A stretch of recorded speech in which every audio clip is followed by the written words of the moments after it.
glæder os. Tak. Hello, good morning. Can everybody hear me? Okay, good.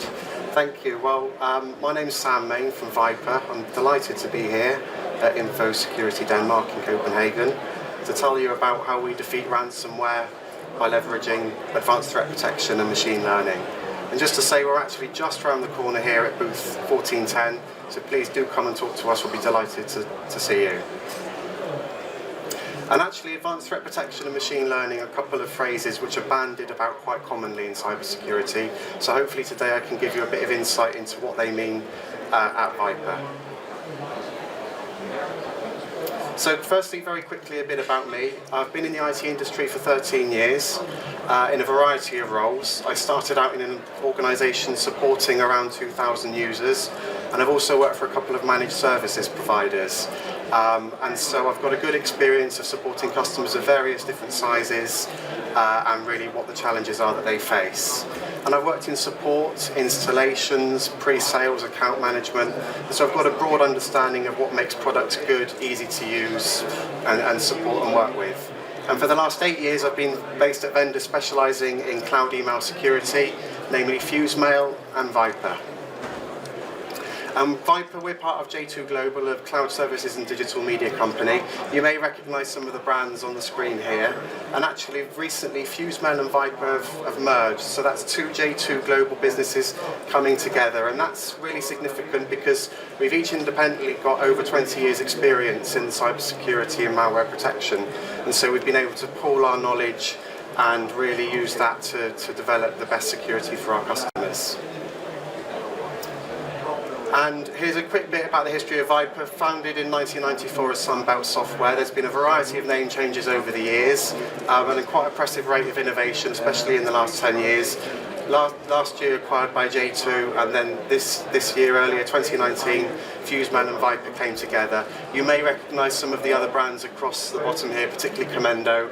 We are all now part of VIPRE. And we have over 4,000 partners. 50,000 customers. We protect over 6 million endpoints around the world, and we process over 1.2 billion emails in the EU every month alone. And a couple of other very quick facts which will be important for later. We've collected over 1 petabyte of malware samples in the last 20 years, and we see 1 million unique malware samples every single day. So that's really vital as we'll go on. So let's have a closer look at ransomware, who is a potential target and what are the impacts. So who is at risk? Well, really, it's any size of organisation. Cyber criminals are no longer focusing on larger enterprises, and actually as those businesses have got better at protecting themselves, there's actually been a shift in attention to SMBs, medium and smaller businesses. And cyber attacks are really professionalised. There's a relatively low cost to entry, and you don't need a great deal of technical knowledge. You can purchase exploit kits, crimeware kits on the dark web for a few $100s. And they also attack any sector. If we look at sectors affected in the last 12 months, it's very broad. Cyber criminals really don't need to discriminate by size of organisation or by sector. It's very easy to launch a broad-scale attack. And here we have some really interesting research done by Hiscox Insurance in their 2019 Cyber Readiness Report. And they surveyed over 5,000 companies across Europe and the United States. And here we can see the proportion of different sizes of forms which were attacked. So if we look at the top group here, 1,000 plus employees, we can see, we've lost some data here, we can see in 2018 around about 69–70% of those size of organisations suffered an attack. In 2019, the dark blue bar, you can see that's increased to about 74%. The next range down, 250 to 999 employees. This was relatively static. Around 70% of those size of organisations suffered a cyber attack over that period, those 2 years. But what's really interesting here is the bottom two groups. And so we have 50 to 249 employees and 1 to 49 employees. The proportion of these size of organisations suffering attacks has really increased, and it's an increase of 59%. So cyber criminals really are focusing on medium and smaller sized businesses. Is anybody here involved with our organisations of this size in these bottom two groups? Yeah? Great. This is really important because this size of company makes up the majority of the economy. It's actually over 99% of the EU economy is these smaller groups. So it's actually vital that you have adequate protection in place. Now, why do they do it? Well, your data is valuable.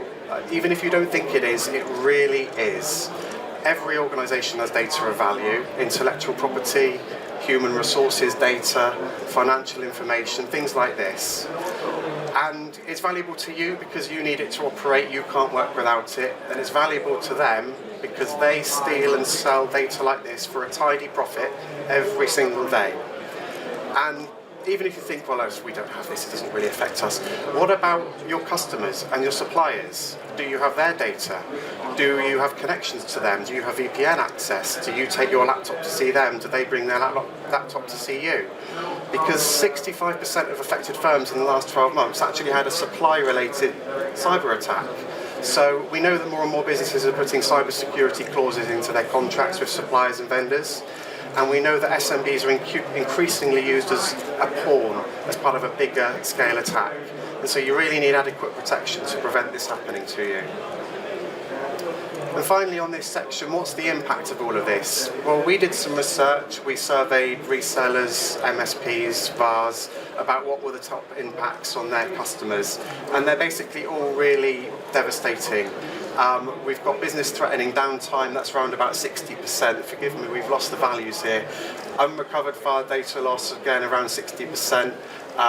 We have lost revenue, reputational damage, not to mention GDPR fines, legal fees, IT services, even purchasing credit monitoring services for your customers and staff. So we've had a look at who's a potential target and what the impacts are. Let's have a closer look at ransomware before we move on to how we can defeat it using some of our advanced technology. Ransomware is a type of malware that typically works by locking up a file or computer, and the attacker will then demand a ransom from you to give that access back. There are many, many variants. Here we're seeing a notorious example called CryptoLocker. And this is really serious stuff. Imagine seeing this on your system. It's telling us it's encrypted all the data. It's demanding a payment by Bitcoin. It's telling us there's going to be a payment raised in 3 days. And it's telling us the data is going to be destroyed in 6 days. And there's really no way around this. It's a horrible situation to be in, so you really do need adequate protection. And at VIPRE, we've seen the number of variants of malware and ransomware increase at an alarming rate. In 2015, we were seeing around 500,000 unique variants of ransomware every quarter. That's increased to a point now where we're seeing over 1 million unique variants every single quarter. So that's a massive increase, and albeit not every single one of these variants will be custom crafted, handwritten by a malware author. Some of them are due to simple self-generated tweaks known as polymorphism, but nonetheless this is an alarming increase, and I really just think this is going to be a continuous upward trend. And one of the other challenges with ransomware is its increasing sophistication. For the most part, known malware or mildly evasive malware or ransomware is relatively easy to detect. But increasingly they're using more advanced techniques, polymorphism, obfuscation, timing-based evasion, and so on, and really changing its behaviour. And this is making classic antivirus detection methods less relevant and less effective. And so we really need new ways to deal with this changing behaviour of malware and ransomware. Now let's have a look at how ransomware gets in. There's 3 key attack vectors here: email, network, and endpoint. With email, we're thinking of things like malicious attachments, so a file attached to an email that you download and run. It doesn't have to be an executable, it could be a PDF, an Office document, anything like that. And that's going to either install a malware dropper on your PC, connect to a server to download ransomware, and before you know it, you've got a horrible outbreak on your hands. Or malicious links in email, so the email will lure you to clicking on a link, it will open to your browser, go to a website, and it could exploit any one of many known browser vulnerabilities. And again, before you know it, you have a malware dropper, you have ransomware. And finally, social engineering, very convincing emails to get you to download these attachments and run these links. We have the network, protocol exploits. This is how WannaCry and Petya spread in 2017. And we also have malicious sites or advertisements or malicious content that users might download. And the endpoint. We have infected media, maybe an infected USB stick is brought into your network, maybe a device is actually infected at home. And somebody brings that laptop in, plugs it in, and the ransomware tries to spread using the protocol exploits, for example. So 3 distinct vectors there that we really need to protect. And I really want to focus on the email, because email, and particular phishing emails, is the #1 source of ransomware. And phishing emails are emails that pose as a company, a brand, an organization that you recognize or trust. And it's all about getting you to click on these links and download these attachments. And that's how they're introducing ransomware. And they can launch relatively large-scale attacks. You know, they don't need to discriminate by organization size or sector. And they cast a big, wide net. There are also very specific targeted attacks known as spear phishing, whaling, where they're targeting you as an individual. And they've done their homework, they've done some research, maybe they've looked at your company profile, maybe they've looked at you on social media, they probably know your job title, who you report to. They'll use all of this information to create a very convincing email that's all about getting you to click on that link, download that attachment, and introduce that ransomware into your system. So finally, with ransomware, we know there's a huge increase in attacks, a massive increase in variance, and an increase in sophistication and the changing behavior, and we really need to address these. So let's have a look at our advanced threat protection. And for us at VIPRE, this is all about layered security, and that's absolutely key. So let's start looking at classic antivirus. Again, we've got the 3 distinct entry point vectors. And classic antivirus is all about signature-based detection. We know what a malware file looks like, we can track it, we can block it. That's how antivirus has always worked. It's very fast, it's very efficient. It's still an important layer in your security. And it will detect known malware and simpler forms of evasive malware. But where it falls short is this ransomware that's using these more advanced techniques like polymorphism, and they really can get around this type of detection. And so classic antivirus only goes this deep, and we really need another layer, a layer of protection where we're looking at the behavior of the actual malware and the ransomware itself. And so this is when we think about advanced threat protection, where we bring in more dynamic behavioral-based models. And this is where we begin to leverage machine learning. And we do it to analyze the behavior of particular malware and train our models so that they're very good at detecting what and what isn't malware.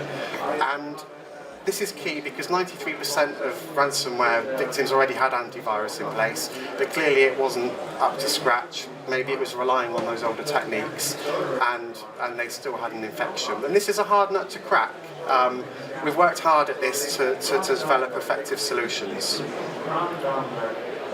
So let's look at how we use machine learning to help us with this and add this vital layer in our advanced threat protection. Thankfully, I don't think we're quite at the stage of being taken over yet. And actually, machine learning is a subset of artificial intelligence. And it's broadly used. It's used by search engines. It's used by voice assistants, assisted driving, all kinds of things. And it's very useful in cybersecurity because we can use it to detect malware based on its behavior rather than just a signature. And we do that by feeding classifiers lots and lots of data about previous malware examples, kind of behavior, what it's doing to the disk, to the network, to the registry. And we feed them lots and lots of data, and those classifiers will learn what is good behavior and what is malicious behavior. And then when they see a new piece of code, they'll be able to correctly predict if that code, that file, that process is malicious or not. And it's also very useful in cybersecurity because it can handle massive amounts of data that humans can't, and that's relevant again in a moment. So this doesn't replace other security tools, but it adds a vital layer to our advanced threat protection. And not all machine learning is created equal. There are some challenges to overcome to do this well.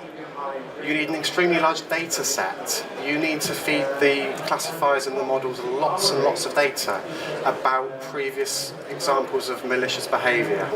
And that requires a lot of human expertise and analysis. You need to feed it the right type of data. You need to feed it a diverse data set.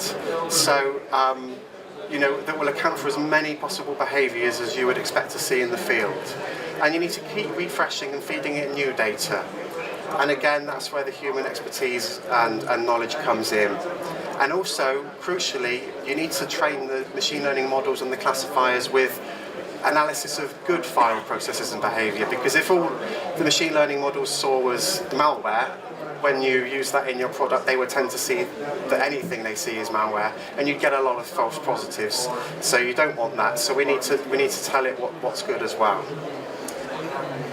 And so not all vendors have been around long enough or have the depth of knowledge or the level of threat intelligence to really have as effective models and engines as they should. But VIPRE has collected over 1 petabyte of malware data over the last 20 years, and we process over 1 million unique samples every single day.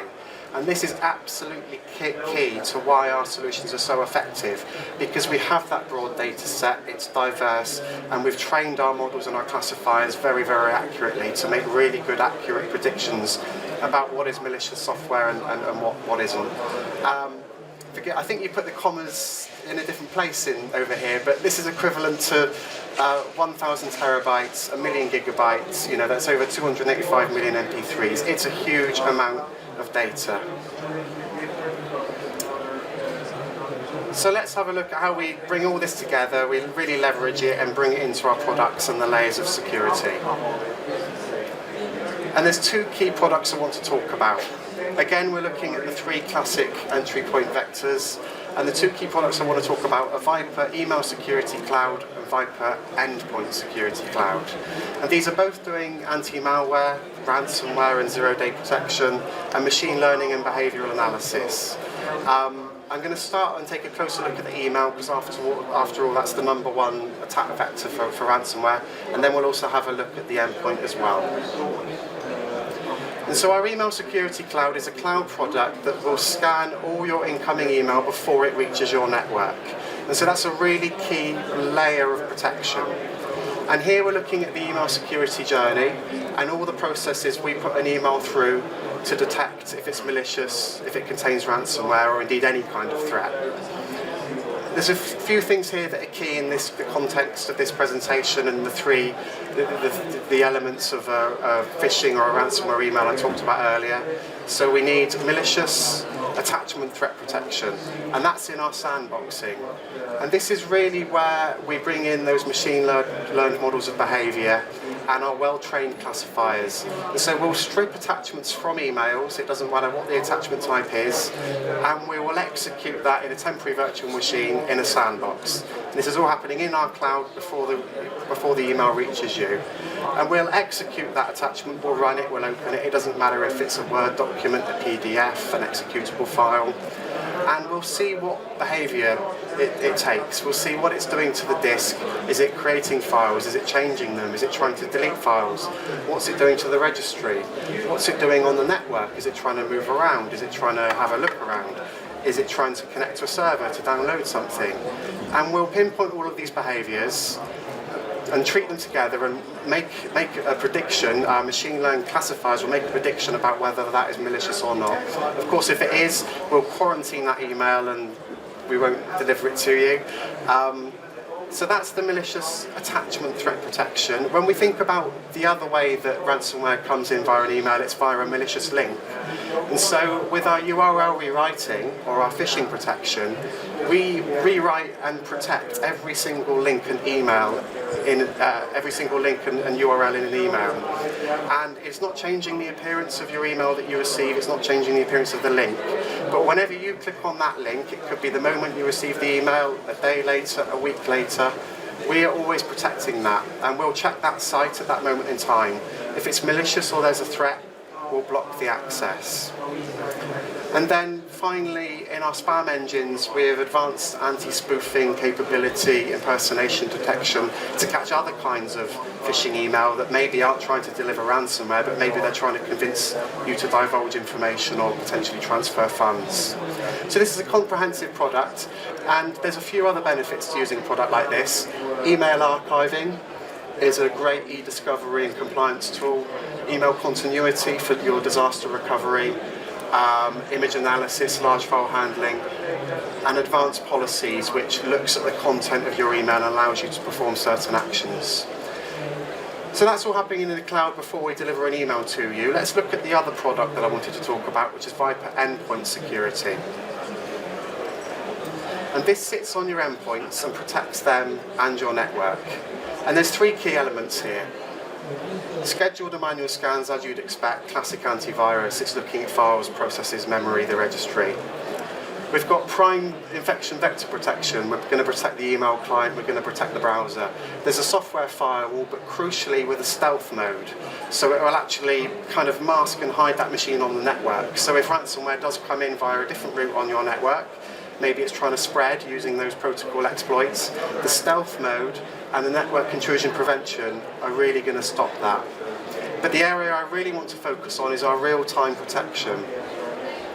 And this comprises three key areas. We do pre-execution checks. So when you open a file on your computer, doesn't matter what file, we'll check the signature. Again, that's your classic antivirus. It's still an important step. You still need to do it. But what I really want to focus on is our advanced active protection, and that's where the good stuff really happens. And that's where, again, we use these machine learned models of behavior. And our post-execution monitoring will look at every file and process running that you open or that starts on your machine. Again, what's it trying to do? Is it creating files? Is it deleting them? What's it doing to the disk, to the registry, to the network? And with our machine learning models, we can pinpoint these behaviors, look at them as a whole, and make a very accurate prediction about what and what isn't malware. And also our host intrusion prevention prevents your software programs from being hijacked by threats. And it's these key technologies and techniques that meant that VIPRE was one of the few vendors to stop the WannaCry and Petra attacks in 2017, from day one. And so, to summarise, we know there's an increase in attacks, an increase in the variants. We know it's getting increasingly sophisticated. And so, as a response, we've developed layered security products. So, layered security within them, but also 2 layers of protection in terms of the actual solutions we offer. And we've worked for 20 years to stay ahead of the threat landscape. And we're familiar with the challenges that SMBs and also our partners, our MSPs and resellers face. And all this is only really useful if it's built into products which are easy to use, which are scalable, quick and easy to deploy, easy to manage, great support, great tools to collect data and have a look at your entire estate. And so we've developed products that do that. And we weren't the first to use machine learning, but we've thought about it very hard, and we've used that threat intelligence, we've used that wealth of data we have, and we've put it to very good effect. And so that about wraps it up. Just to reiterate, we're just around the corner out here, so if you want to come and talk in more detail about the products, maybe see a live demonstration on the screen, what they're actually capable of, we'd be delighted to see you. So I think we have a few minutes left, but actually before I offer any questions, you can download the presentation from the Infosecurity website, just search VIPRE. We've got our website here as well. So I think we've got some time for questions if we have any. No? Great, okay, I was very thorough. Well, thank you very much. Please come and see us and have a good day.